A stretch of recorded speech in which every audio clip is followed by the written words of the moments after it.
Hello and welcome to another Cables tutorial. My name is Pando on Cables and today I want to talk about animation. So in Cables there's a lot of ways and operators to create animations, mostly procedurally, but sometimes you want to have full control over your animation.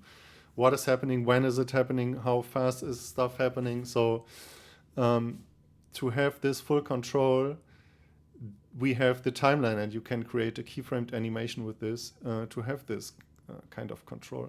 So what we are looking here is a little demo animation, little example created by Frank for the timeline. So let's have a look at it. So I will just open it in the editor.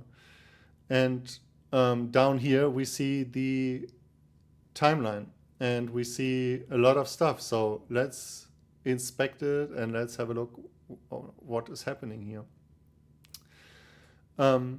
So the biggest area down here, this shows the keys and the animation track. So those lines here, those rows are animation tracks and they are mostly, or they are all animated ports. So when I move my mouse here and click them, you will see we are focusing an operator. So this is the transform pos main operator here. And you see those little dots here, this means those ports are animated. And we see all the animation data on the right side and we see keyframes here. So those little dots and squares and whatever are our keys in the animation. And they were all set by hand, basically. So what else are we seeing here? So in the top line here, this is the control panel of the timeline. So you can press play or rewind or jump from key to key, stuff like this. You can zoom in and zoom out. You can switch between multiple views. We will look at this later, and all of those buttons we will look into detail later.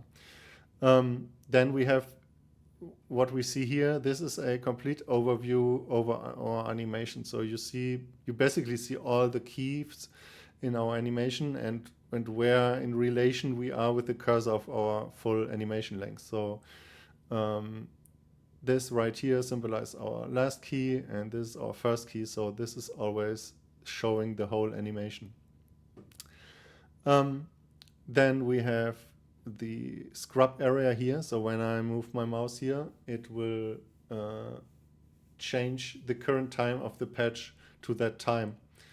And the time you see here, this is our cursor or our playhead, and right now it says 1.5 seconds. So we also see this here. This is our time info display, our time display. And when I click this, we can switch between frames and seconds. So on the right, you saw it also changed to frames. So now we see the frames of our animation, or like the time is displayed in frames. So right now it is set to 30 FPS.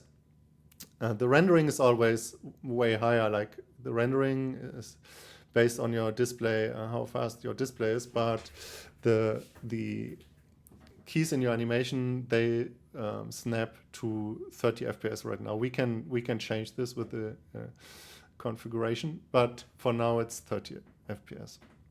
Okay, so this means when I move my mouse here, it will always jump to full frames. Okay, so when I select some keys, we will also have on the right side, we will have information about those selected keys and can change stuff. Well, we will look into that later. But yeah, so this is important to remember. We can also click on an animation here and then we see information about this animated port. So this animated port has 2 keys. So when I press pos Y, we will see this port has 10 keys and they are like the whole animation in this port is 3.75 seconds long. And you can, you have a lot of functions here to help you work with this animation. Another thing is when you select some keys, you get this little box down here, this little control thing. We call this drag area. So when I click this and drag around, I can move all those keys around. I can also click the right side of it, and then I can just scale the whole animation that I selected. So this is really handy for adjusting position and scaling all the keys of multiple ports. So that's really handy. So these are the main components of animation of our timeline. So let's create an animation by ourselves.